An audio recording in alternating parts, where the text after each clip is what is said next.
hearty welcome to one and all. This is episode 130 of the Confessions of a Not So Dangerous Mind podcast. I'd like to thank you all for joining me here on this Monday, late afternoon into early evening in New York. If you're checking out this episode on the YouTube channel or enjoying the content, haven't done so already, please click like, subscribe, comment, share, turn on those notifications. Or if you catch this episode on the audio platforms such as Spotify or iTunes, same general rule applies. Click like, subscribe, share, and turn on those notifications. So this today will be the 10th entry in our continuing series called The Best Movie You've Never Seen. This one is obscure enough where I would say at least 3/4 of you, maybe more, haven't seen it. Certainly very unlikely anyone under 30 has seen this movie. A now 21-year-old film. You've never seen anything like it. In many cases, you haven't seen it, period. But you've never seen a movie like this before, and you're unlikely to see one again. It was not financially successful, but it was so different and so groundbreaking and pioneering in certain aspects that despite rapturous praise from critics and for its lead actor, who you'll find out soon is a favorite of mine, didn't make that much of an impression, did well on the festival circuit, nominated for an Oscar or two, but it did not get nominated for its lead actor, which is unbelievable. But the movie is Robert Pulcini and Shari Berman's 2003 comical fantasy docudrama. It's very difficult to describe. A comic book movie, American Splendor, starring the always fire and extraordinary Paul Giamatti as a real guy who was still alive at the time of the movie and who appears as himself in the movie at some points, even as Giamatti is playing him, an underground cartoonist who worked out of Cleveland named Harvey Pekar, who became a bit of an underground celebrity. And, it was different. Celebrity was different back then, in the 80s. There was no corner of social media to develop a cult following on one's own. Harvey Pekar was a file clerk who had a lot of interesting ideas, couldn't draw for shit.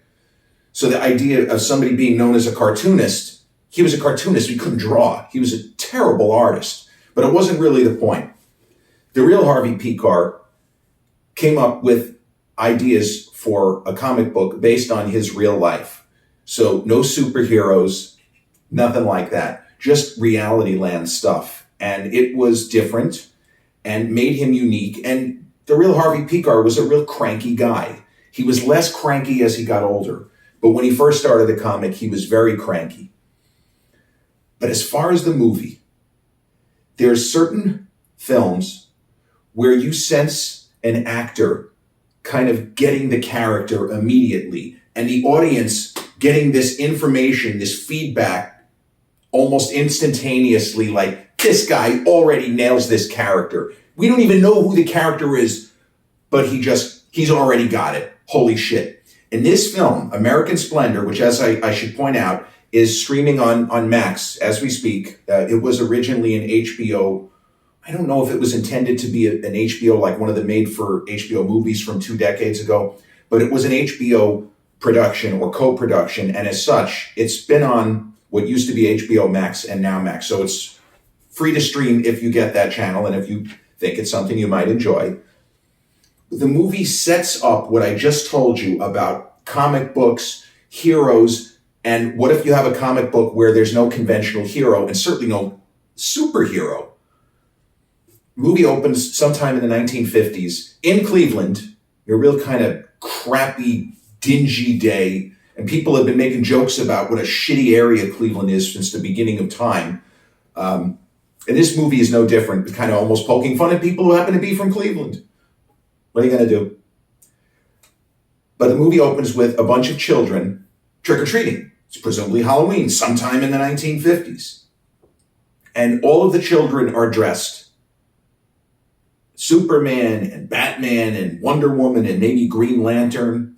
And one kid just has his bag, presumably for somebody to give him candy. He's not in costume. And the woman who opens the door, as the kids say trick or treat, she starts to give candy and she says, and look who we have here. Look at the superheroes we have here. We have Superman and Batman. And she goes through it. And then she comes to the boy who is not in costume. And she says, well, who are you supposed to be, young man? So I'm not supposed to be anybody. I'm Harvey Pekar. And then a couple of the kids giggle at his funny name. Pekar. Ain't no superhero, lady. I'm just a kid from the neighborhood. And with that, he turns around and says, forget this, meaning how stupid it is. And then he throws his bag of candy away, and then he actually says, why does everybody have to be so stupid? Harvey Pekar is the kind of person who spends a good chunk of the movie, and presumably his real life, asking himself that very rhetorical question, why does everybody have to be so stupid? So as this small boy walks away from this failed attempt at getting candy on a Halloween sometime in the 1950s, it morphs and we move ahead in time, probably 30 years, maybe more, and it's Paul Giamatti with the same expression on his face, walking through the same stretch of neighborhood in Cleveland that he was walking on that fateful Halloween. The look on Paul Giamatti's face as the special effect takes us from this kid to him.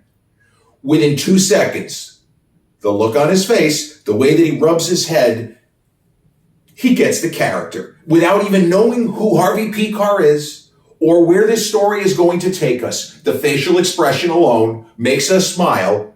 We don't know why we're smiling, but we're smiling. And we just go from there. This irritating, somewhat irrational, high-strung, not necessarily mean-spirited, but somebody who is a lot smarter than most of the people he has to associate with, isn't afraid to let them know, and he's just a real cranky guy. He probably should have done more with his life. And that's Harvey Pekar as the early stages of the movie go forth. And the movie is narrated by the real Harvey Pekar, who is somebody who struggled with vocal problems for a significant amount of his life. Paul Giamatti's performance centers us and grounds us. And yes, he's long been known as Hollywood's everyman. And he recently was very close, if we go by what we can kind of surmise. He could have easily won Best Actor. But Cillian Murphy in Oppenheimer he was overwhelming. But Giamatti in The Holdovers was extraordinary. And it was another in a long line of performances where Paul Giamatti does something unexpected and just has so much talent, so much ability to connect with the audience and to engage with other characters within scenes. It's something they can't really teach you. Either you have it or you don't have it. And no less an authority, although not really an authority in movies, as Howard Stern talked about the fact that when he worked with Paul Giamatti in Private Parts, now a very long time ago, that movie was shot almost 28 years ago, Howard didn't understand. It wasn't clicking for him just how good Paul Giamatti was and is. He wasn't used to it. And he talked about how every scene that he had with Paul Giamatti in that film, and they have a number of memorable scenes, Giamatti's character is kind of an antagonist to Stern, and Stern can't stand him, nicknaming him famously Pig Vomit. But Howard, on the air, when he was almost like congratulating Paul Giamatti on the Oscar nominations, and he was telling stories from his own perspective, and what he said was, I didn't know how good this guy was because it was my first real movie doing something like this. So the fact that he was so good at not only hitting his lines, but making me comfortable and making sure that we were on the same page and the energy that we were going to have in each scene, I thought that this was how it always was. And I realized very quickly, it's not. This guy is different. He is special. And the way he was able to, they'd be joking around in between takes. And then all of a sudden, when it was go time, he was Pig Vomit. And he was so professional and he was so helpful in and out of the scenes with facial cues, whatever it might be. So Stern did nothing but lavish praise on this guy who, I don't know, I know that he's been a guest, but he went out of his way to shower this man, Paul Giamatti, with bouquets of praise. And what you see from him in the early sections of American Splendor is he is somehow able to connect with us as the audience, even while his character is not particularly likable. He's not an antagonist, but he has antagonistic tendencies. He is a miserable guy. As the movie opens in that, the sort of diegetic present, to use a film school term, his second marriage is about to be over. His house is such a mess. They could do an episode of Hoarders if they just take some of the shots of his home in those sequences of the film. It's overrun with so much crap, you can't even imagine what you're looking at. You're scared for him. That is how much crap there is in his house. His character, the real guy, Harvey Pekar, had problems with his voice. He had a nodule on his vocal cords, and it hurt to speak. And I don't know how Paul Giamatti does this, but he goes to the doctor, and you can hear he's coughing, he's having trouble speaking, and he asks the doc, and of course he's a hypochondriac on top of everything else. He always thinks he's dying, and maybe that's why he's so miserable and why he's not nice to people who are nice to him necessarily. But it's an incredible scene. He goes to see a doctor. Oh, and while this is going on, you have a lot of scene transitions that take the form of comic book panels. Very important, because Harvey Pekar designed and had ideas for comics, and he wrote comic books. So he would write the text and the copy and give artists the ideas for how he wanted the scenes to look, the panels, but he couldn't draw. So for example, he's visiting a doctor, I don't know if it's late 70s or early 80s, but he's visiting a doctor, and we see what looks like a comic book panel, and it probably is actually a panel from one of his original American Splendor comics. And then it kind of morphs into, here's Paul and here's the doctor. So he's struggling with his throat.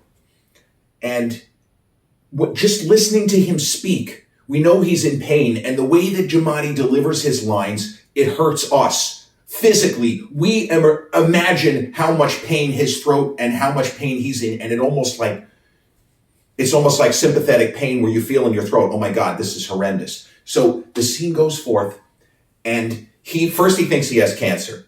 And then it turns out, no, you have a nodule on your vocal cords. It's probably from you screaming so much, Harvey. I need you to take it easy, and I need you to be very careful. Don't raise your voice, and just speak as little as possible. And he says, for how long? And the doctor says, I don't know, maybe a couple of months. And Paul Giamatti says the word months. He says it in an unusual way with a strange inflection, as somebody whose voice is hurting like hell, and he says it too loudly. And then he grabs for his throat, and I remember the first time I saw the movie, I went like this in my chair because I felt the pain. That is not something easy to do, and somehow Paul pulls that off. And it's another reason why this man is endearing, even though he's a heel. He's not supposed to be endearing, but we get him. Every part of his life is a mess. He's horny all the time. His second wife left him. His first wife, that sucked. He can't really get anywhere because he doesn't have the kind of look or the kind of build or the kind of job. He doesn't have a lot of money, and he just is going nowhere. And then he gets the idea for the comic book, and a real life, fascinating historical figure drops into the story. And that is another somewhat underground cartoonist, but somebody who was known as one of the most talented cartoonists who ever lived, R. Crumb, or Bob Crumb, if you prefer. And the real life Bob Crumb and real life Harvey Pekar were friends, and Crumb illustrated many issues of American Splendor, and there are books that you can actually find, and I have them all. I ordered every retrospective and every collection on Amazon. Bob Crumb was a genius, and I don't use that lightly. He was an extraordinary cartoonist. He did work that was boundary pushing, X-rated, stuff like Fritz the Cat, like that level. He didn't do Fritz, but he did comics that pushed the envelope and were basically X-rated, illegal, you can't sell this in a public place. Like, that's the kind of person and artist that Bob Crumb was. But the real Bob Crumb, and there's an extraordinary documentary that's now almost 30 years old called Crumb, which got widespread acclaim. The real Crumb was very disturbed, And he came, unfortunately, from a family of people where mental illness derailed them. And he managed to somehow sidestep that. The Bob Crumb that we meet in the movie, and I don't remember the name of the actor, but I have to look it up because it's one of the terrific performances in this film, as there are many. I think the name of the actor is James Urbaniak, but let me double check on that. But anyway, the real Bob Crumb worked with Harvey Pekar. Yeah, James Urbaniak plays Robert Crumb, and he's been in a lot of stuff, kind of in supporting roles.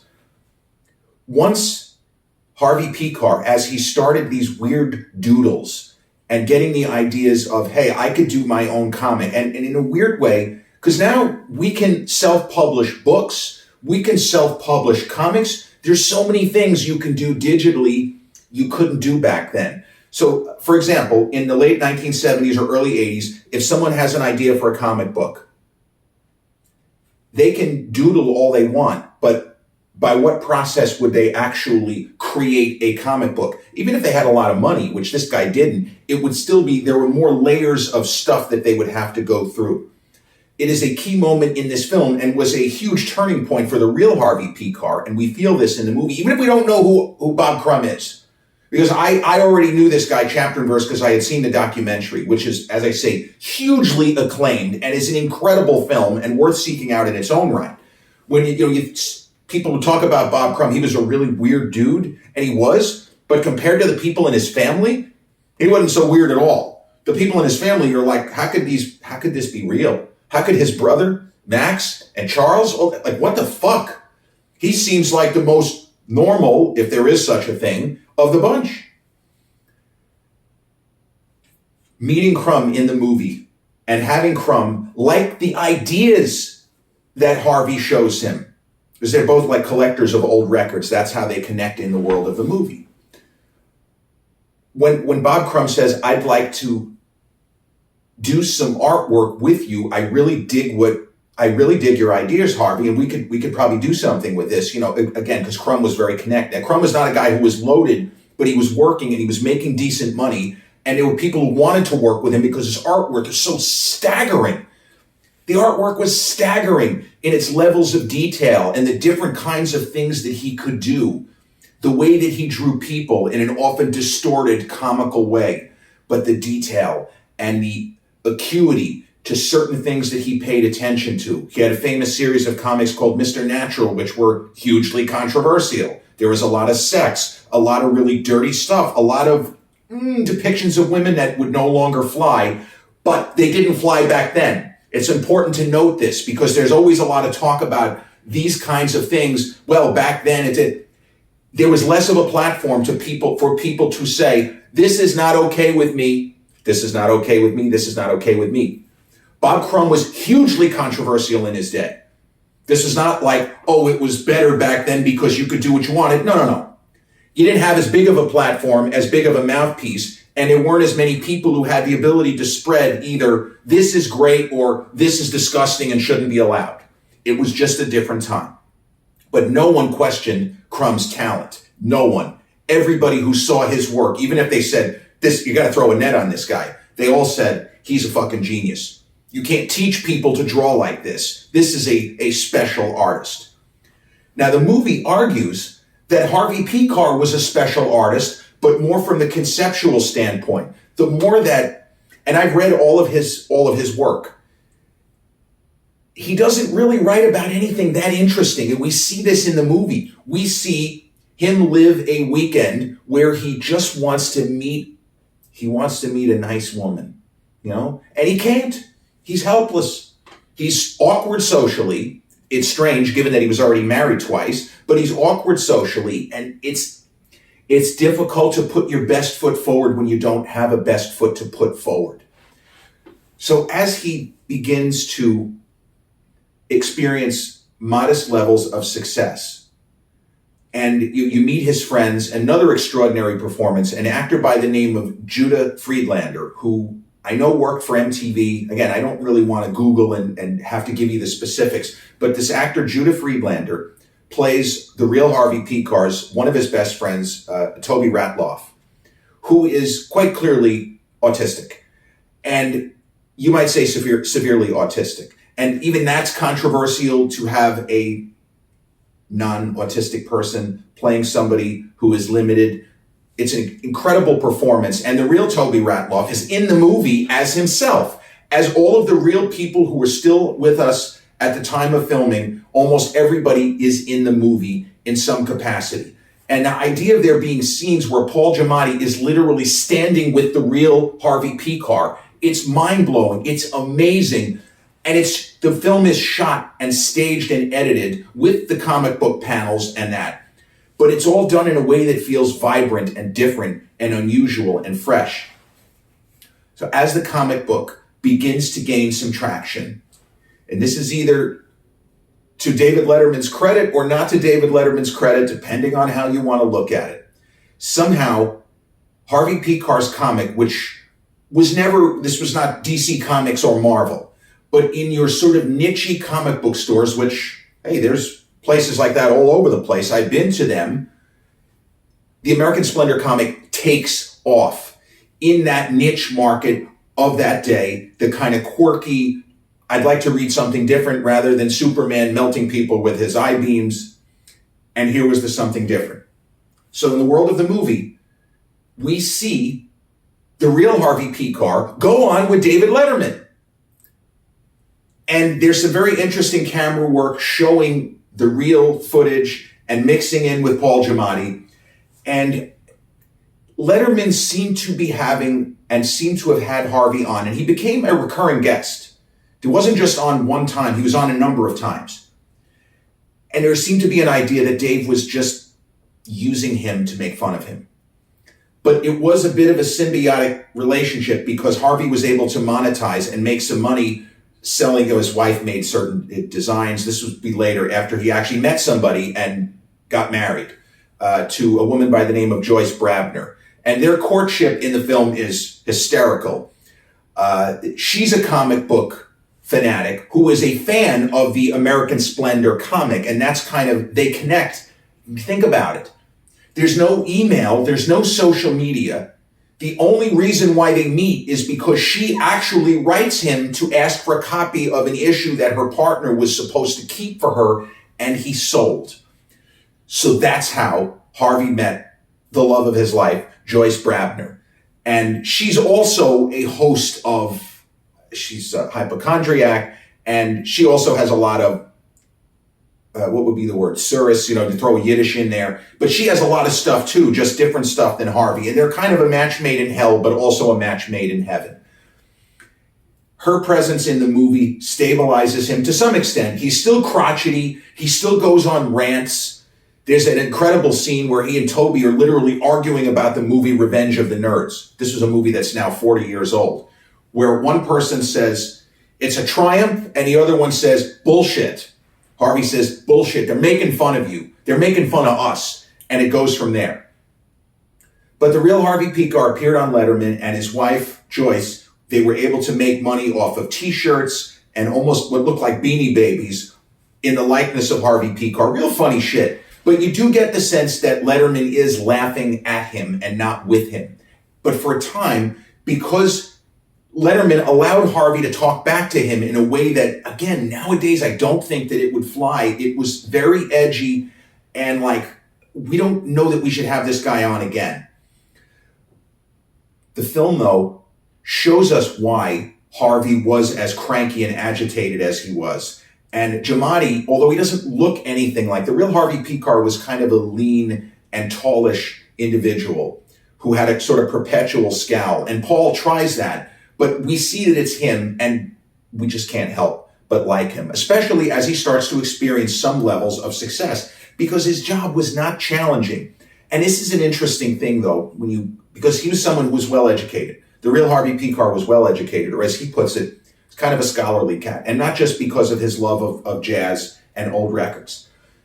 But without beating you over the head with it, the movie suggests that it's okay to have a job that's not challenging if it's a steady job and you're good at it. And all he did for work, he worked in a VA hospital, in Cleveland. And he was a file clerk.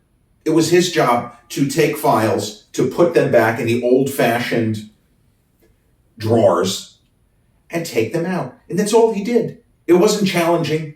It was busy work, basically. He was not intellectually stimulated or challenged. But there's nothing wrong with that job. And the movie does not, it highlights what he does, but it doesn't say, this guy sucks because he has this job. No. He's in an economically depressed area. At least he has a steady job. And hopefully he's not getting beat up too bad from his wives on alimony or anything like that. But he wants to be more. He wants to do more.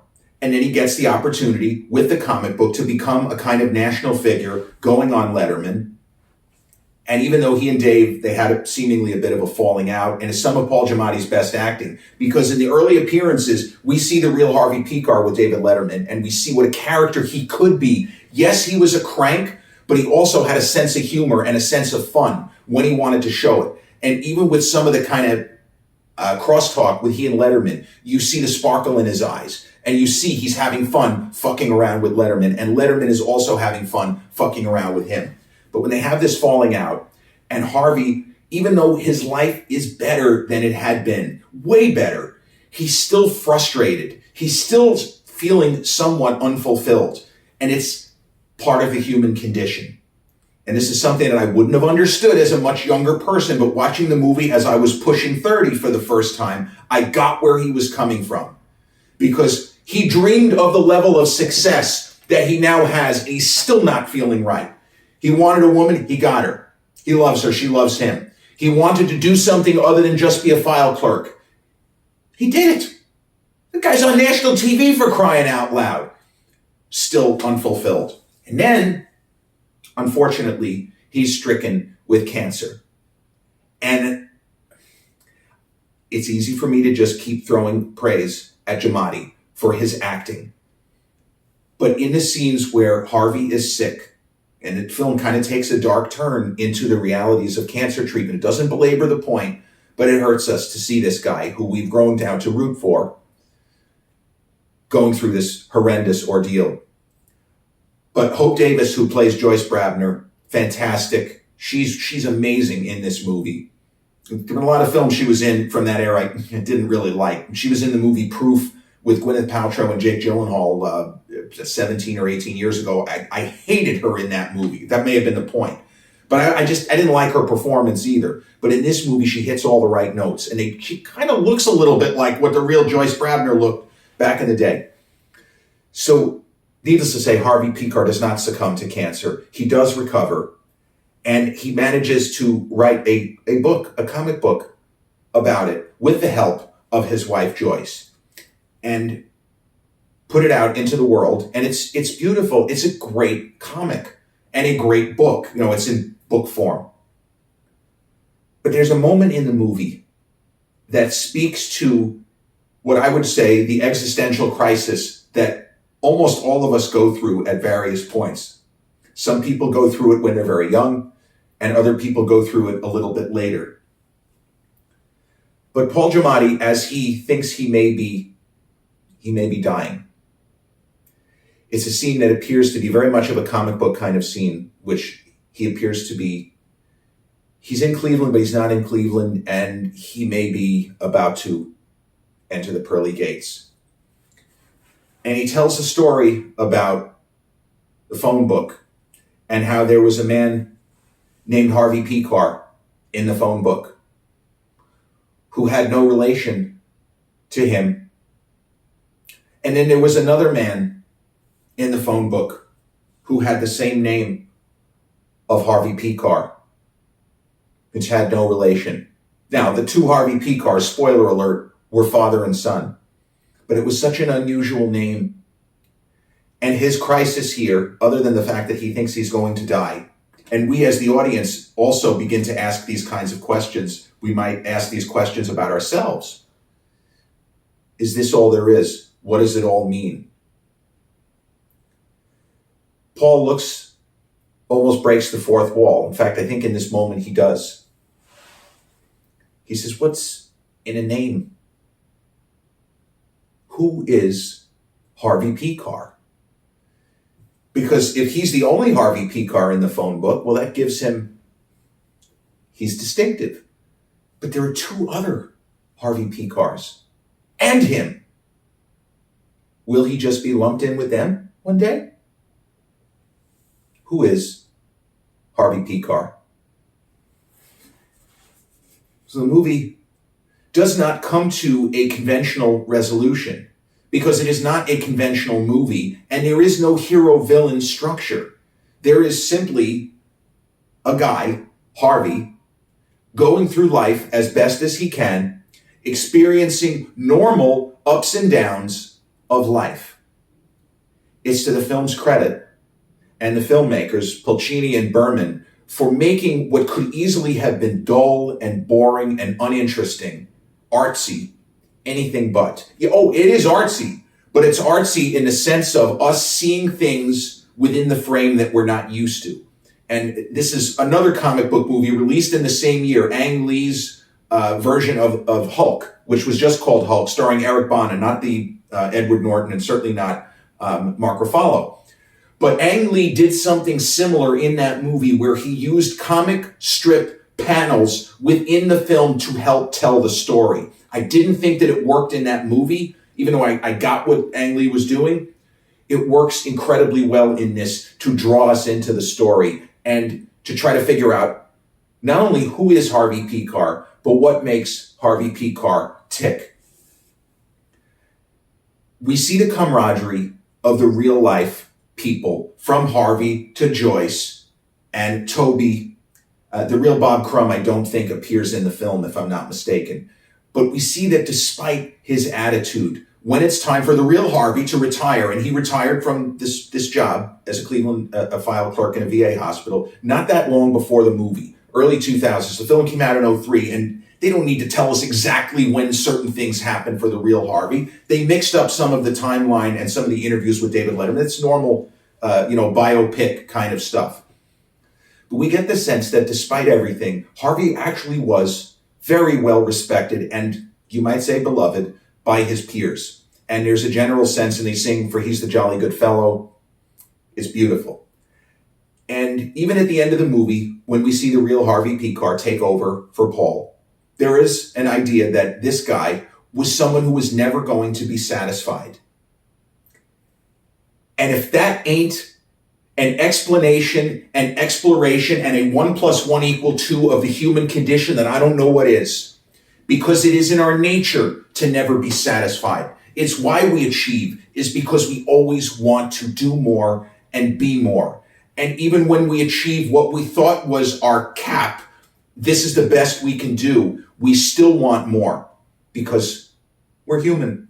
And Harvey Pekar, may he rest in peace, was oh so human. And Paul Giamatti, in, I still believe, the finest film performance he's ever given, this and The Holdovers is 1 and 1A. Flip a coin. Giamatti brings the character, the real life guy, he brings him to vibrant existence. It is an extraordinary performance, and it is a great movie. A 4-star out of 4, 5 out of 5, 10 out of 10. There are moments where you will laugh, and there are moments that will make you cry because of just how human it all is.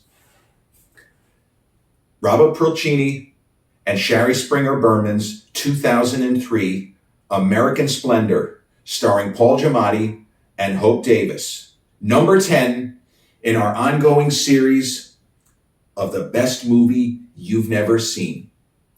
This has been episode 130 of the Confessions of a Not So Dangerous Mind podcast. I'd like to thank you all for joining me here on this Monday, now early evening in New York.